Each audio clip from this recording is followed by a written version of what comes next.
받아 주옵소서. 입에 있는 자는 다 주님을 찬양하게 하여 주옵소서. 오고 오는 시대까지 그 이름이 찬양을 받으시옵소서.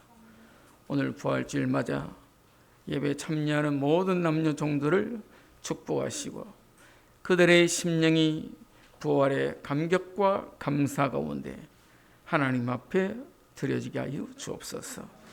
종을 세우셨사오니 하나님께서 주의 말씀을 대하는 종에게 은혜를 되돌려 주옵소서. 예수 그리스도 이름으로 기도하옵나이다. 아멘. 오늘은 부활감사주일입니다. 할렐루야. 주님 부활하셨는데 기분 나쁜 분 아무도 없죠? 혹시 그런 분 있으면 아픈 추억을 빨리 내버리고 부활의 추억으로 다시 돌려야 됩니다. 저는 교회 어릴 때부터 다니는 건 아니고 고등학생 때부터 다녔는데 12월 첫째 주일날 갔거든요. 조금 있으니까 뭐 성탄절 준비한다고 바쁘더라고요. 24일날 공연하는데 선물 교환이랑 그때 처음 해봤어요. 누구한테 뭐 선물 주고받고 안 해봤는데 선물 사러 가라고. 그래서 시내까지 선물 사러 갔어요. 그때 이제 누구한테 주는 거 이제 쪽지 뽑아서 알거든요. 내가 준 선물 받은 사람이 우리 집 사람입니다. 우리 집 사람은 이제 그 당시 이제 중학교 아직 1학년 안 들어왔는데 왔더라고요. 이제 그 사람들도 이제 중학생 될 거니까 받아준 거죠. 저는 이제 고3 올라갈 거고 이제 중학교 1학년 올라갈 텐데 마침 그 사람이더라고요. 하여튼 그런 추억이 있습니다. 그리고는 새벽송 다니고 했던 그런 기억들이 나고요. 부활주의를 맞아서 어떤 사람은 왜 달걀 안 주냐고 자꾸 얘기하는 사람이 있어요. 아마 그분은 거기에 많은 신앙생활에 담긴 추억이 있어서 그럴 겁니다. 달걀 먹으면서 색깔을 왜 안 칠했냐, 왜 포장을 이렇게 했냐, 이런 사람은 그는 달걀 안 먹어도 됩니다. 달걀 먹으면서 예수님께서 무덤을 이렇게 열고 뼈가루가 나오는 것처럼 이렇게 나왔다. 그 정도만 해도 그 교훈이 담긴 거예요. 저는 그런 데는 별로 감흥이 없고 두 가지가 있는데, 하나는 부활절 연합 예배 드리러 갔어요. 새벽에. 근데 뭐 멀리서 하잖아요. 부산 시내 용두산 공원에서 했어요. 제가 처음 갈 때는. 가는데 우리 교회 교인 중에서 아마 제가 집이 가장 가까웠을 거예요. 다 버스 타고 왔으니까 이 학생들이 전날 다 잔다는 거예요, 교회에서. 그러고는 같이 아침 새벽에 첫 차 타고 가면은 용산공원에 5시 전에 들어간대요. 나는 그런 걸 처음 봤습니다. 아니, 학생들이 왜 교회에서 자? 그리고 꼭두 새벽에 어딜 가기는. 근데 다 간다니까 저도 안 갈 수 없잖아요. 저도 끼어서 같이 가서 교회에서 자고 아침 새벽에 일찍 일어나서 첫 차를 타고 가니까 어스름하지 해 뜨기 전에 용산공원에 도착하더라고. 분위기 있더라고요. 마침 처음 갔는데 그때 안개가 살짝 꼈어요. 마치 주님이 부활하시던 그 새벽같이 기분이 좀 그렇더라고. 혼자 느낌이에요. 그런 부활주일의 기억이 있고요. 부활주일날 예배 드리는데 권사님들이나 이 어른들이 전부 다 흰 옷 입고 와서 앉았어요. 흰 한복을. 어떻게 해서 그거 다 준비했는지 모르겠는데 다 흰 한복을 입고 왔어요. 사실은 부활은 잔치를 해야 되는데 무슨 소복을 입고 오신 것도 아니고 그런 기억이 많이 남아 있습니다. 저와 여러분들에게는 부활주일이 어떤 기억으로 남아 있습니까? 아마 부활주일을 기억했던 신약시대의 성도들은 그렇게 주고받을 거예요. 내가 예수님이 돌아가셨을 때는 끝난 줄 알았어. 뭐 제자들 다 도망가 버리고 아무도 없었거든. 그런데 아리마대 요셉이 자기 무덤에 예수님을 장례 치르겠다고 해서 안식일 전날에 해서 빨리 해가지고 붙였는데, 아니 장례식을 제대로 안 했잖아. 우리가 향품도 못 바르고 모략도 없고 우리가 다시 해야지 해서 준비해야지 하고 그 마리아와 그 뭐 이런 사람들이 준비를 했잖아. 근데 그분들이 안식일이 지나고 첫 새벽에 갔는데 무덤이 열려 있었다는 거야. 안을 들다 보니까 천사가 하나 있더래. 그러면서 하는 말이 예수님이 다시 살아나셨대. 갈릴리로 가서 제자들을 만날 거라고 빨리 전해주래. 그래서 너무 놀라서 나와서 제자들한테 가니까 아니 베드로 사도하고 요한 사도하고 막 가더니 무덤은 비어있다고 얘기는 하는데 안 믿어. 예수님 부활했다는 말 안 믿더라고. 아마 그런 스토리들을 계속 얘기했을 거예요. 부활을 안 믿는 거예요. 왜 안 믿습니까? 사람의 예는 죽었다가 다시 살아나는 법이 없습니다. 맞죠? 한 번씩 그런 간증 많이 했습니다. 내가 죽었다가 천국 가서 보고 왔다. 뭐 나는 뭐 냉동고에 들어갔다가 며칠 뒤에 살아난 사람 봤다. 거짓말입니다.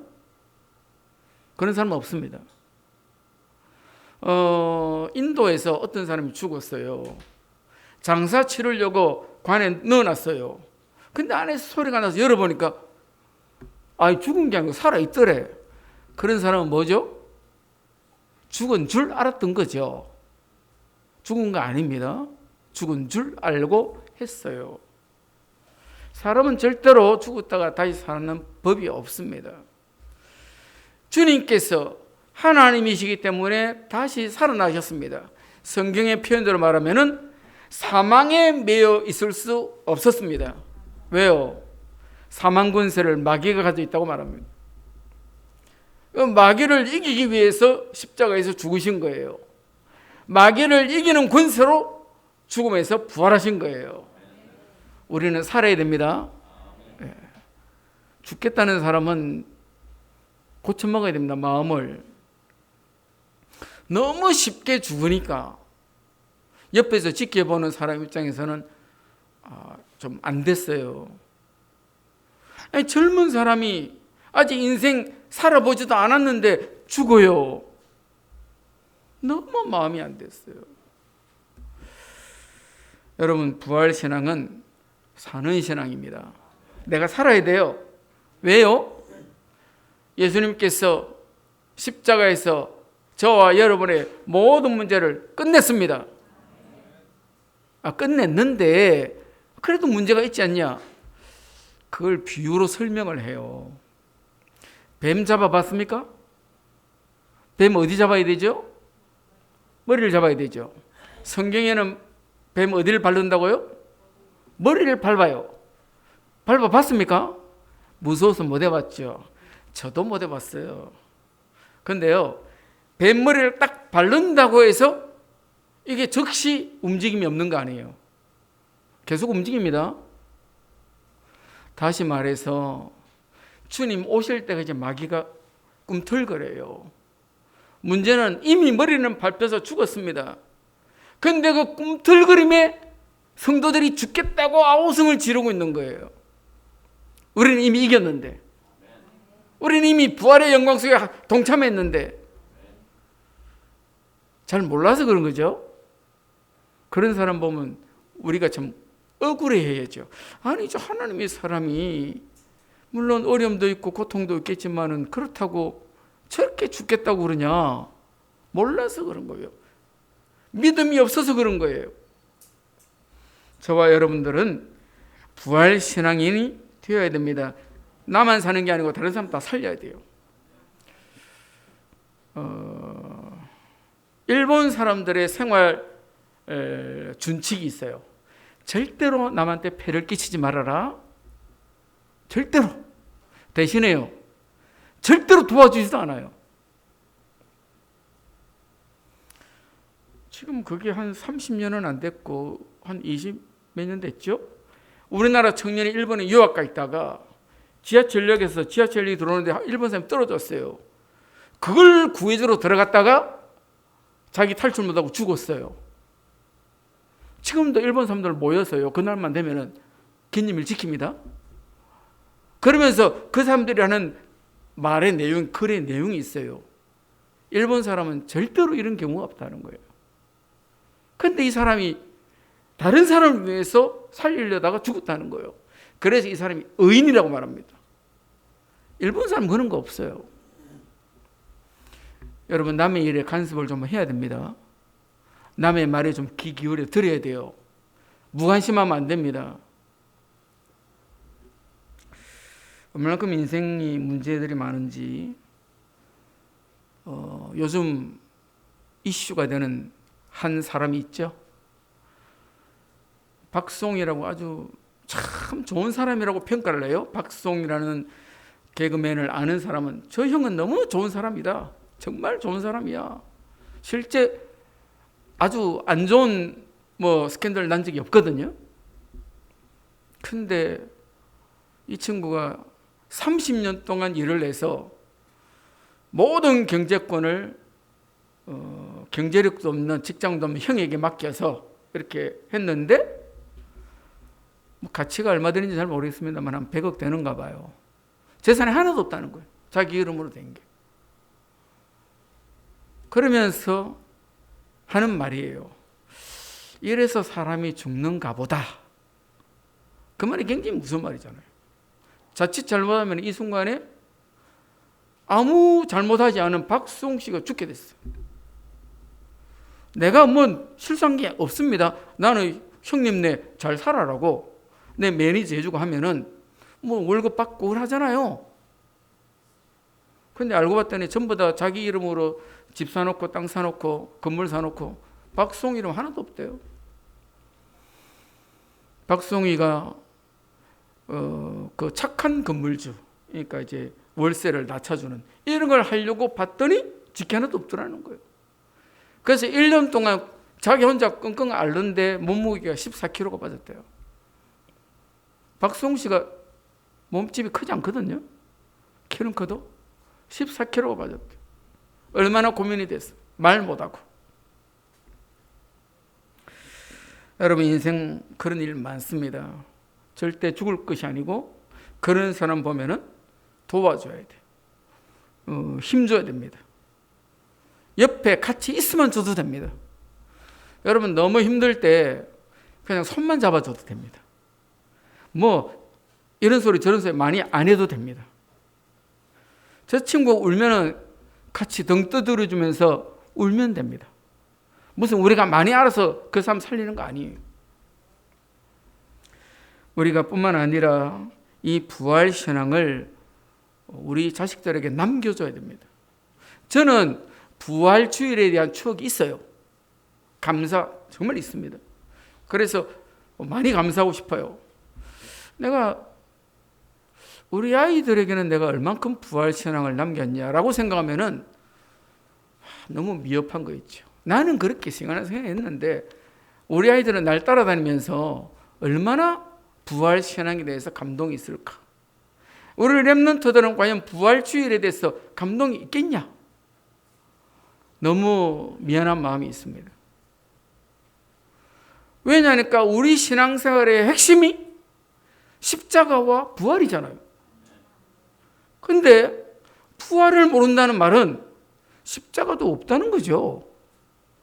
관계없는 거예요. 그리스도 나 필요 없는 거예요. 정말 그렇습니까?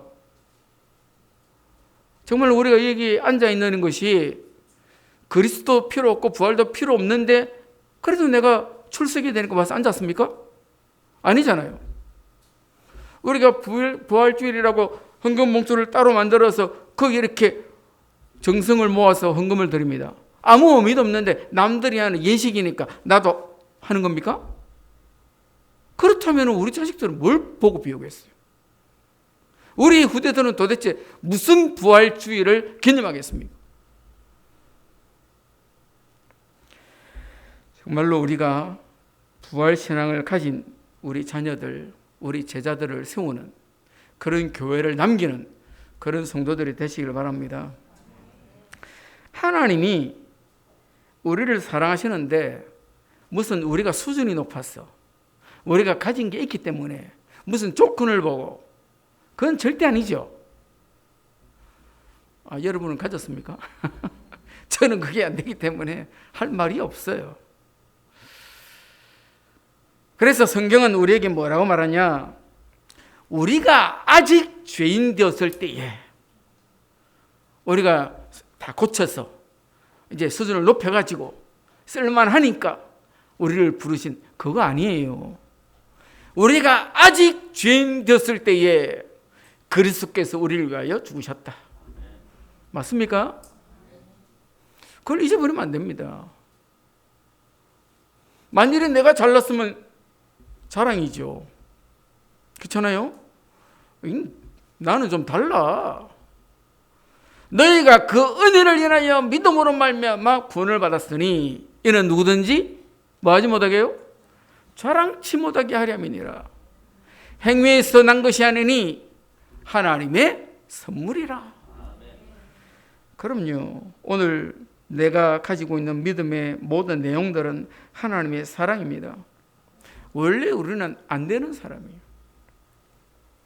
이 땅에 얼마나 문제가 많은지 사실은 막상 그 일을 당해보지 않은 사람은 잘 모릅니다. 그래서 남의 일이라고 우리가 입을 너무 쉽게 열면은 실수하는 거예요. 목사님 대상포진하면 걸렸잖아요. 사실 저는 대상포진 걸린 적이 없어요. 근데 들은 적은 있습니다. 어제 결혼식에 갔는데 우리 막내 이모, 막내라는 단어를 쓰는 건 우리하고 나이 차가 얼마 안 나요. 우리 사촌 형이 있는데 같이 놀았어요, 진짜로. 나하고 5살 차이밖에 안 나니까 이모인데 같이 놀았어요. 그 이모부가 잘난 사람이거든요. 전라도 마을에서 대상포진에 걸렸는데 꼼짝을 못하고 병원에 한 주간 딱 입원했어요. 너무 아파 죽겠더래요. 한 주간 입원했어요. 그래서 내가 야, 대상포진이라는 병은 한 주간 입원할 만큼 아픈 병이구나. 그래 목사님이 대상포진에 걸렸다 했을 때 내가 이해를 한다니까요. 목사님 많이 아플 건데. 근데 생각보다 목사님은 빨리 회복되시더라고. 제가 그래서 일부러 목사님한테 우리 교회 짓는 그 옆에 아산내과 종합 검진한다 그래서 뭐 나이가 있으니까 매년 한 번씩 하여튼 검사를 하도록 하더라고요. 그래서 일부러 거기 갔어요. 가서 보니까 그냥 개인 병원이에요. 개인 병원. 근데 거기 이제 종합 검진을 하는데 뭐라고 적어놨냐? 대상포진 백신 특별 할인 10만 원. 원래 13만 원이에요. 내가 저걸 맞아야지 하는데 13만 원 비싼데 하고 안 맞았거든요. 그래서 가서 맞았습니다. 10만 원, 3만 원 싸게 해준다는 바람에 10만 원을 썼습니다. 대상포진 저는 안 걸려봤어요, 아직도. 근데 걸려본 사람 너무 힘든 거예요. 제가 지금 대상포진 얘기하려고 하는 거 아니죠. 각 가정에 별일이 다 있습니다. 똑같이 문제가 오면 다 알겠죠. 그게 아니에요. 어떤 사람은 경제 문제도 오고, 어떤 사람은 자식 문제도 오고, 어떤 사람은 다 좋은데 남편이 바람 피우고, 별 사람 다 있잖아요. 한번 TV에 어떤 부인이 노는데 쫙 피니까 신용카드가 이만큼이에요. 전부 다 남편이 준 거야. 마음껏 쓰라는 거야. 그러면서 지는 바람 피우고 돌아다니는 거야. 그럼 뭐 돈 쓴다고 기분 좋겠어요? 남들한테 보일 때는 기분 좋겠지. 야, 나 이 정도야. 그럼 뭐 하겠습니까? 덥고 나면은 남편이 바람 피우고 돌아다니는데. 남들은 모르는 거죠. 굉장히 힘들고 어렵습니다. 그런데 그것이 창세기 3장 근본 문제에서부터 시작된다는 사실을, 영적인 배경이라는 사실을 그 사람들은 모릅니다. 그러니까 답답하죠. 저와 여러분은 이미 말씀을 듣고 배우고 훈련했습니다. 그러면은 해석이 나와야 되죠. 어떻게 해석이 나옵니까? 살 길이 있는데, 해결할 수 있는데, 뭘로 해결해요? 복음이죠. 그리스도로 해결합니다. 모든 문제 해결자. 그래서 예수님께서 이 땅에 육신을 입고 오신 거예요. 아니 하나님이 왜 이 땅에 사람의 몸을 입고 옵니까? 이걸 갖다 이해를 못하니까 어떤 사람 말하기를 오신 것처럼 보였을 뿐이다 하는 이단이 있습니다. 초대교회부터 있었어요. 아니, 그거는 그렇게 보였을 뿐이야. 실제 오신 거 아니야. 예수님이 식사도 했는데 그렇게 보였을 뿐이야. 식사하신 거 아니야. 하나님이 거룩한데 어떻게 연약한 사람의 몸을 입고 이 땅에 와. 그 사람들이 이단입니다. 왜요? 그러면 예수님께서 죽으신 것도 허상이잖아요. 그럼 우리의 구원은요? 내가 해야 되지. 내가. 그걸 율법이라 그럽니다. 내가 해야 돼요. 우리는 할 수 없어요. 예수님께서 이 땅에 육신을 입고 오셨을 뿐만 아니라 십자가에서 대신 죽으셨습니다. 그런데 그 죽으심에 대해서 로마서 5장 8절에 뭐라고 설명을 하냐? 사도 바울이 이것이 우리를 향한 하나님의 사랑이다. 그런 사랑이 있겠습니까? 아니, 자기 아들을 죽이면서 난 너 사랑해? 이런 게 있겠어요? 없습니다. 그래서 하나님의 사랑을 사람의 사랑으로 비교하지 않습니다. 무조건적인 사랑, 아가페 사랑. 한국말이 굉장히 좋은데 단어가 의미를 다 설명 못하는 게 많습니다. 그래서 이 신약 성경이 기록된 헬라어로 하면은 사랑이 여러 단어잖아요. 에로스도 있고 필로스도 있고 스톨게도 있고 하나님의 사랑, 아가페도 있고 다른 거예요. 다 수준이 격이 다릅니다. 하나님이 우리를 사랑하시는데 그 사랑의 내용이 예수님을 나 대신에 십자가에 못 박혀 죽게 하신 거예요. 그분이 십자가에서 다시 죽으시고 장사 지냈는데 다시 살아나셨다. 그게 부활입니다. 다시 사셨다. 그래서 고린도전서 15장 내용을 읽어보면은 그걸 목격한 사람이 있다. 죽으신 것도 다시 사시는 것도 성경대로다. 그것을 목격한 사람이 있다. 만일에 주님이 다시 살아나지 않았으면은 우리 믿음은 헛거다. 우리는 신앙에 생활하는데 누가 방해되는 거 없잖아요. 너 신앙생활하면 직장에 쫓겨라. 너 신앙생활하면 감옥 가. 이런 거 없죠. 성경시대는 가문에서 쫓겨났습니다. 감옥에 갔습니다. 죽임도 당했습니다. 엄청나게 많은 사람들이 숨겼습니다. 귀족들도 예수 믿는다고 숨겼습니다. 노예로 팔려갔습니다. 그런데 그런 신앙생활이 만일에 예수님이 부활, 다시 사는 것이 없었다 그러면 전부 다 헛것이다. 그러면 어떻게 되겠어요? 정말로. 우리가 왜 예수 믿는다고 앉아 있는 거예요? 우리가 뭐 수양하러 왔습니까? 뿐만 아니라 예수님이 다시 사셨기 때문에 우리도 다시 산다. 그게 부활신앙입니다. 어떤 분은 이 땅에서 영원히 살겠다는 사람이 있어요. 이 땅에서 영원히 살려고 엄청 노력합니다. 집 나와가지고 몇 사람 이렇게 해야 된다고. 몇 사람 해서 14만 4천 명이 들어가야 되는데 막 돌아다니면서 사람을 유혹하는데 모략전도라 그래요. 모략. 단어가 뭐 별로 안 나빠 보이죠? 사기쳐가지고 사람을 데리고 오는 겁니다. 거짓말로 데리고 오는 겁니다. 웃기죠? 근데 주로 자기 친구, 자기 아는 사람 데리고 와요. 사기쳐가지고. 지 살라고. 지는 이 땅에서 영원히 살겠다는 거예요. 아니, 바보 아니에요. 저 교주도 힘이 없어가지고 휠체어 타고 다니는데 그 바보 아니에요? 하나님의 교주는 죽었어요 이미. 근데 다시 이 땅 영원히 살겠다고 얼마나 열심히 헌금하는지 몰라요. 다 속는 겁니다. 거짓말입니다. 우리는 우리 생애는 정해져 있습니다. 성경에 보니까 네피림 시대에 하나님께서 육신을 떠나면서 뭐라고 말씀하십니까? 너는 흙이니 내 인생의 날수는 얼마라고요? 예, 120년입니다. 120년도 창세기 얘기예요. 창세기 얘기입니다. 나중에 모세 시대의 시편에 모세가 뭐라고 말합니까? 70이고 좀 강건하면 80이다. 그래서 저는 70, 80에 만일에 내가 이 세상을 떠난다 해도 하나도 억울하지 않습니다. 평균이죠, 평균. 그렇죠? 살 만큼 살았어요. 어제도 우리 형제들, 이명수 장로님 우리 사촌 동생이거든요. 형제들 모였는데 앉아가지고 아이고 이렇게 모이기도 참 어려운데 하면서 얘기하는 중에 뭐 나이 얘기가 나와서 야 옛날 같으면 우리 나이만 해도 야 엄청 오래 사는 거야. 그 말에 동의합니다. 우리나라 왕들도 나이 50까지 산 사람 많지 않아요. 그렇게 의사들이 총동원돼서 건강을 지켜줘도 안 된다니까.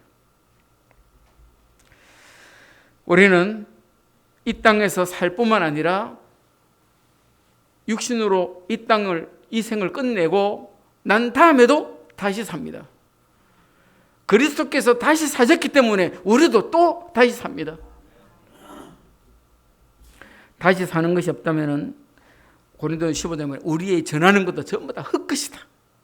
마지막 전도자들이 선교사들이 그렇게 목숨 걸고 했던 것이 전부 다 헛소리다 이 소리입니다. 부활 신앙 속에 승리하시길 바랍니다. 뿐만 아닙니다. 그 부활하신 주님이 승천 하늘로 올라가셨어요. 지자리에 가신 거죠. 원래 하늘나라에 계신 분이니까 자기 자리에 가신 거예요. 그래서 우리가 사도신경 신앙 500을 것처럼 하나님 보좌 우편에 앉아 계십니다. 여러분 우편 왼편 이게 다릅니다. 한국 사람은 좌편이 힘 있는 곳이에요. 그래서 좌의정이 우의정보다 더 힘이 있습니다. 그런데 성경의 개념은 우편이 힘 있는 자리예요. 우편에 앉았다는 말은 힘 있는 자리에 앉아 계세요. 어떤 힘이 있어요? 심판하는 힘이 있어요. 그 주님께서 지금도 우리에게 성령을 보내주셔서 함께 하십니다. 그런데 오실 때 예수 이름으로 와요. 그래서 예수님 내 마음에 오세요 이렇게 기도합니다. 그러면 성령님을 보내주세요. 그분이 예수님 이름으로 왔기 때문에 예수님과 똑같습니다. 물론 아버지도 보냅니다. 그거 가지고 이제 그리스 정교회하고 개신교회하고 좀 차이입니다. 그리스 정교회는 아버지만 보낸다고 합니다. 우리는 그렇게 믿지 않고 아들도 보내시고 아버지도 보내신다. 하나님의 사랑을 나와 함께 계시는 그 은혜를 느껴야 됩니다. 지금 하나님이 나와 함께 계십니다. 하나님이 내 편이십니다. 하나님이 나를 사랑하십니다. 오늘 요한복음 3장 16절에 뭐라 말합니까? 하나님이 세상을 이처럼 사랑하사 독생자를 주셨으니 이는 그를 믿는 자마다 멸망하지 않고 영생을 얻게 하려 하심이라. 이래 놓으니까 잘 모르는 거예요, 사람이. 아, 예수님이 세상을 사랑하시는갑다. 하나님이 세상을 엄청 사랑하시네. 아들까지 주시고. 그게 아니잖아요. 하나님이 나를 사랑하셔서 그 아들 예수 그리스도를 십자가에 못 박으셨다는 얘기잖아요. 우리가 성경을 잘 읽어야 됩니다. 아, 하나님이 나를 사랑하시는구나. 이렇게 사랑하시는구나. 이게 그렇게 읽혀지지 않으면, 그렇게 말씀이 아멘이 안 된다면은 신앙생활이 안 되는 거죠. 뭐 신앙생활에 내용이 없잖아요. 우리가 하나님의 사랑을 느끼는데 언제 느끼냐? 하나님의 말씀을 들을 때 느낍니다. 우리가 예배가 정말로 형식이 되면 안 되죠. 예배가 순서가 되면 안 되잖아요. 예배가 무슨 뭐 출석 체크하려고 오는 것이다? 그러면 안 되잖아요. 공무원들은 출근 체크하죠. 나갈 때도 체크하고. 왜? 그래야 월급 줍니다. 아니면 안 줘요. 우리는 그렇게 하는 게 아닙니다. 시편 5절 7절에 보니까 5장 7절에 보니까 오직 나는 주의 풍성한 사랑을 힘입어 주의 집에 들어가 주를 경외함으로 성전을 향하여 예배하리이다. 하나님께 나온 자체가 하나님의 사랑 때문에 나온 거예요. 억지로 뭐 가기 싫은데 올 수도 있죠. 그게 하나님의 사랑이라니까. 끝까지 끌어당기는 하나님의 사랑. 그래서 하나님의 말씀을 잘 듣냐 듣지 못하냐, 이게 엄청난 차이입니다. 성경에 보니까 사무엘하 3장 1절에 사울의 집과 다윗의 집의 싸움이 오래매 사울의 집은 점점 약하여 가고 다윗의 집은 점점 강해가니라. 왜 그래요? 왜 그렇습니까? 그 앞에를 한참 쳐다봐야 돼요. 다윗은요, 하나님이 말씀하시기를 무릎 꿇고 기다립니다. 기도할 때도 하나님 어떻게 할까요? 이럽니다. 사울은요, 내 아들 왕 노릇하게 해주세요. 내 체면 좀 봐주세요. 내가 왕인데 이렇게 선지자가 가시면은 백성들 앞에서 내 체면이 뭐가 됩니까? 그게 사울이에요. 다윗은요, 선지자가 책망하니까 당장 무릎 꿇고 내가 잘못했다잖아요. 또 회개하잖아요. 하나님의 말씀이 들어올 때에 그 말씀이 제대로 내 심령에 박히냐 아니냐, 여기에 따라서 하나님의 사랑을 느끼는 정도가 달라지는 겁니다. 뿐만 아니라 우리가 하나님의 복음에 집중할 때 하나님의 사랑을 압니다. 이 구원의 길 그리는 거 우리 많이 훈련했잖아요. 앞으로도 계속 하겠지만은 구원의 길이라는 게 뭘 설명하는 겁니까? 복음을 설명하잖아요. 그리스도를 설명하는 겁니다. 그래서 어떤 문제가 있을 때도 마찬가지겠지만은 구원의 길을 늘 집에서도 그리는 겁니다. 아니, 남편을 위해서도 그리고 아내를 위해서도 그리고 자식을 위해서도 부모를 위해서 그리는 거예요. 그게 복음을 선포하는 것입니다. 그때 하나님의 사랑이 느껴집니다. 그래서 요한일서 4장 8절 9절에 사랑하지 아니하는 자는 하나님을 알지 못하나니 이는 하나님은 사랑이심이라. 하나님의 사랑이 우리에게 이렇게 나타난 바 되었으니 하나님이 자기 독생자를 세상에 보내심은 그로 말미암아 우리를 살리려 하심이라. 복음은 우리를 살리려 하는 거라니까요. 우리가 무슨 수준이 되는 게 아니잖아요. 우리가 전도할 때, 복음을 전할 때에 하나님의 사랑을 알 수 있습니다. 우리가 복음을 전하다 보면은 잘 안 받죠. 어떤 사람은 굉장히 투명하게, 부끄러움을 느낄 만큼 투명하게 갚버립니다. 전도지 한번 줘보세요. 됐어 하면서 탁 치워버려 갚. 그냥 뭐 고의 안 받지. 그걸 땅바닥에 버려버리고 기분 안 좋죠. 내가 다시는 이 짓을 안 한다. 내가 이런 대우받으려고 나와서 이 짓을 하고 있냐? 그러면서 안 오는 분이 있어요. 그 몰라서 그렇습니다. 우리가 그랬잖아요. 우리가 하나님의 사랑을 그렇게 거절했어요. 가치를 모르니까. 지가 다 할 수 있으니까. 지가 잘나서. 정말로 우리가 아무것도 안 되라는 사실을 느끼질 못해서 그래요. 내가 가진 것, 내가 가지는 배경 아무것도 아니에요. 그걸 몰라서 그런 거예요. 그래서 우리가 복음 전할 때 심령이 하나님이 우리를 사랑하는 심령으로 그들을 바라봐야 되는 겁니다. 무디가 그랬다잖아요. 복음 전하니까 안 믿는다 그러니까. 나 전했습니다. 나 분명히 했어요. 그러고 돌아섰다잖아. 내가 전했는데 지가 안 받으면 어쩔 수 없는 거지 뭐. 그것이 내가 책임지는 건 아니에요. 요한일서 4장 11절에 보니까 사랑하는 자들아 하나님이 이같이 우리를 사랑하셨은즉 우리도 서로 사랑하는 것이 마땅하도다. 그 영혼도 사랑하는 마음으로 하는 거예요. 그러면서 사랑의 감정이 느껴지는 거예요. 그래서 어른들이 그러잖아요. 똥 네 같은 딸 낳아서 한번 키워봐라. 그러면 네가 내 심정을 알 기다. 이런 표현을 많이 쓰죠. 우리 어머니도 날 보고 그랬어요. 니도 네 같은 새끼 한번 낳아서 키워봐라. 나는 사실 좀 감정이 무딘가 봐요. 그거 잘 모르겠더라고. 모르겠는데. 그래도 이제 은근히 그런 거 있죠. 저기 내 새끼구나. 쟤가 내 애구나. 은근히 그런 게 있어요. 내가 부모님 마음은 이해를 못해요. 부모가 돼보니까 이해가 되는 거예요. 저와 여러분들이 하나님의 심정을 가지고 영혼들을 사랑해서 복음을 전하는 그 과정 속에 하나님의 사랑을 또 체험하시길 바랍니다. 예수님이 고린도전서 15장 1절부터 바울 사도가 부활에 대해서 설명을 엄청 하는데 다시 살아나신 그것이 그리스도의 증거예요. 다시 사는 것은 없습니다. 그리스도이기 때문에 다시 사셔야 하는 거예요.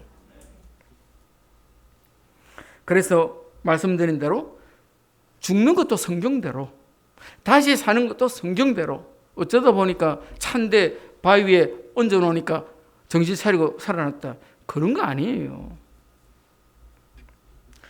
예수님께서 부활의 첫 열매라는 표현을 씁니다. 그래서 너희들도 어찌 다시 사는 것이 없다고 말하냐? 예수님께서 다시 사셨는데 너희들이 왜 다시 사는 것이 없다고 말했냐? 그 당시도 부활 신앙을 못 가졌다는 거죠. 13절에, 고린도전서 15장 13절에 만일 죽은 자의 부활이 없으면 그리스도도 다시 살아나지 못하였으리라. 이 말은 무슨 말이에요? 나도 부활한다. 이 부활 신앙에 대해서 아까도 설명했지만은 15장 14절에 그리스도께서 만일 다시 살아나지 못하셨으면 우리가 전파하는 것도 헛것이요 또 너희 믿음도 헛것이며, 여기 앉아있는 사람이 헛것이라는 소리예요. 뭐가 없으면요? 다시 사는 것이 없다면은 우리는 다시 살아날 것입니다. 우리는 천국 가서 또 볼 거예요. 아니 신영교에서 30년을 봤는데 또 봐?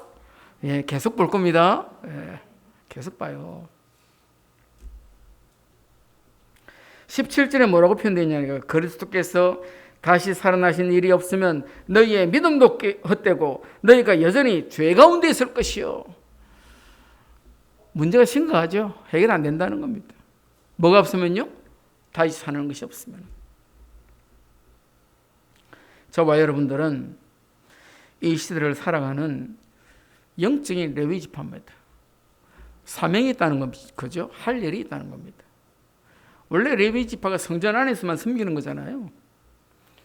우리가 영적 레위 지파라는 말은 우리가 세상에 살 일이 있다는 겁니다. 우리가 목사님 꽃을 엄청 좋아하셔가지고 저 갔다 왔는데 또 사오셨는가 봐요. 해서 다 꽃을 이쁘게 꽂아놨잖아요. 저거 사랑하는 마음이 없으면 절대 못합니다. 저게 아무나 할 수 있는 게 아니에요. 저거 이쁜 꽃을 사줘도 죽입니다. 보통 그렇습니다. 근데 목사님 굉장히 사랑해요. 아껴요. 오시면은 죽은 잎 잘라주고 물 주고. 저는 그까지는 잘 못합니다. 어떤 분은 집에 고양이를 키우는데 엄청 신경 쓰고 키우더라고요. 심지어 고양이를 데리고 다니는 유모차가 따로 있어요. 지새끼 유모차도 비싼데 고양이 유모차를 그래 해가지고 돌아다니더라고요. 그런 심정으로 영적으로 레위 지파의 사명을 감당해야 됩니다. 우리가 교회 안에서나 아니면은 현장에서 삶에서 하는 일이 있잖아요. 그리스도의 사랑으로 가는 것입니다. 교회 안에서 받은 직분들 있잖아요. 네 할 사람이 나밖에 없나? 그럴 수도 있긴 한데 그게 그리스도의 사랑으로 하면 아무것도 아니에요. 특별히 우리 렘넌트들을 바라보면서 그리스도의 사랑으로 양육하고 지도하고 기도해 줘야 됩니다. 왜냐하니까 그들이 우리의 다음 세대를 책임질 후대들이잖아요. 우리의 세대는 가잖아요. 그럼 뭘 남깁니까? 우리가 렘넌트들을 남기거든. 우리 제자들을 남기잖아요. 그들이 교회를 든든히 세우고 뭐까지 해야 돼요? 237 복음화, 미전도 종족 5천 종족 복음화, 그 사명까지 감당하도록 우리가 그리스도의 사랑으로 봐주고 기도해주고 세워주고, 그렇죠? 그러면 되는 것입니다.